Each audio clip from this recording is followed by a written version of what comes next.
टूटेगी या कांग्रेस के ऑप्शन पर बीजेपी सहमत होगी। जेडीयू टीडीपी ने स्पीकर चुनाव पर क्लियर कर दिया है स्टैंड, लेकिन उसके बावजूद चर्चा इसी बात की है कि स्पीकर चुनाव का गणित जो है वो क्या कहता है।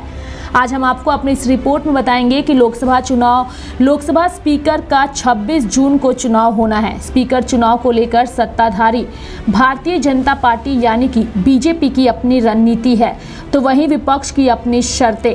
विपक्ष डिप्टी स्पीकर का पद चाह रहा है और इस स्थिति में ही सत्ताधारी राष्ट्रीय जनतांत्रिक गठबंधन यानी कि एनडीए के नामित सदस्य के खिलाफ उम्मीदवार नहीं उतारने की बात कह रहा है।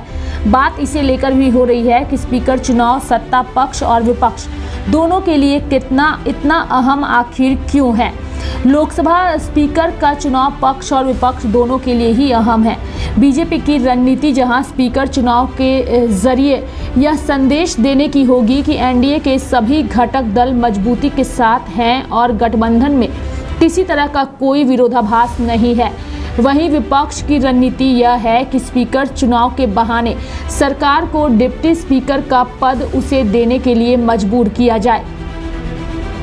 बता दें कि तमाम इंडिया गठबंधन के नेता और पार्टियों के नेता जिस तरह के बयान दे रहे थे, उसे स्पीकर पोस्ट को लेकर एनडीए के घटक यानी कि टीडीपी और जेडीयू की महत्वाकांक्षाओं को हवा देने की रणनीति से जोड़कर देखा जा रहा था।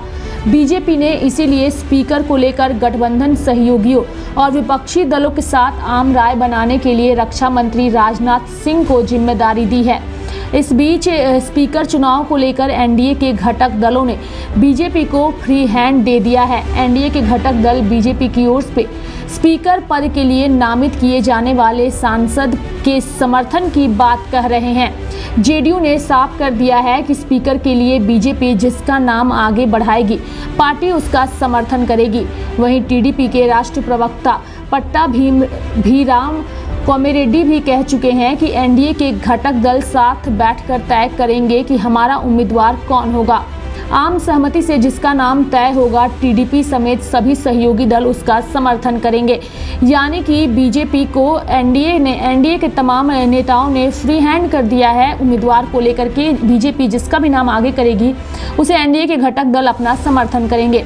लोकसभा स्पीकर के चुनाव में अब 2 दिन का समय बचा है। सत्ताधारी एनडीए भी अगले स्पीकर के लिए अभी नाम तय नहीं कर सका है।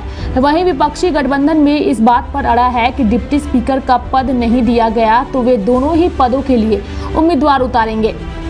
सत्ता पक्ष का रुख देखकर यह कहा जा रहा है कि एनडीए विपक्ष को डिप्टी स्पीकर देने के मूड में नजर नहीं आ रहा। स्पीकर पद मांगती रही टीडीपी को डिप्टी स्पीकर का पद दिए जाने के कयास भी सियासी गलियारों में तैर रहे हैं। कहा जा रहा है कि बीजेपी स्पीकर का पद अपने पास रखेगी।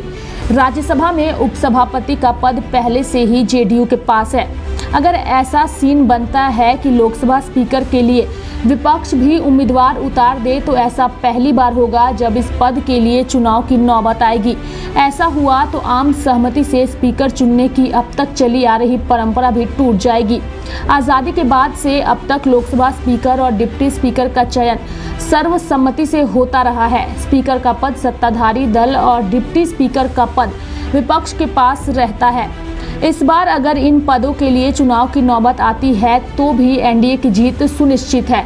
अब सवाल ये भी उठ रहे हैं कि जब संख्या बल सत्ताधारी एनडीए के पक्ष में है, ये जानते हुए भी विपक्ष उम्मीदवार उतारने की बात कह रहा है, तो उसके पीछे संसद से एक संदेश देने की रणनीति है। चुनाव नतीजों के बाद से ही विपक्ष यह कहता रहा है कि इस बार सरकार को खुली छूट नहीं देंगे।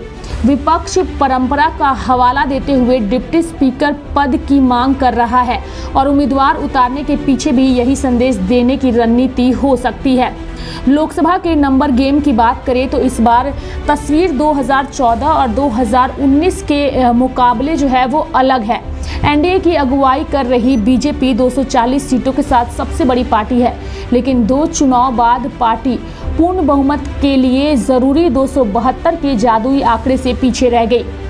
लोकसभा में एनडीए का संख्या बल जो है वो 293 है। वहीं विपक्ष की बात करें तो कांग्रेस को 99 सीटों पर जीत मिली थी, लेकिन राहुल गांधी 2 सीट से जीते थे। इस लिहाज से सांसदों की संख्या 98 थी। राहुल ने वायनाड सीट छोड़ दी है। ऐसे में पार्टी की सीटें भी अब 98 हो गई है। कांग्रेस की अगुवाई वाले इंडिया ब्लॉक के 233 सांसद हैं। 7 निर्दलीय समेत 16 अन्य भी चुनाव जीतकर संसद पहुंचे हैं। इस बीच चर्चा इस बात की है कि आखिर चर्चा इस बात की है कि आखिर स्पीकर का जो पद है यानी कि परंपरा टूटेगी या कांग्रेस के ऑप्शन पर बीजेपी सहमत होगी। जेडीयू टीडीपी ने स्पीकर चुनाव पर अपना स्टैंड भले ही क्लियर कर दिया है, लेकिन विपक्ष जो है इसको लेकर के अपनी बयानबाजी कर रही है और साथ ही ये बताने की कोशिश कर रहा है कि इस बार 2014 और 2019 जैसे समीकरण नहीं है। ऐसे में बीजेपी को जो है वो विपक्ष को हल्के में नहीं लेना चाहिए। देखने वाली बात होगी कि आने वाले दिनों में ये परंपरा टूटेगी या कांग्रेस के ऑप्शन पर बीजेपी सहमत होगी। लाइव इंडिया हर पल के लिए रांची से डेस्क की रिपोर्ट।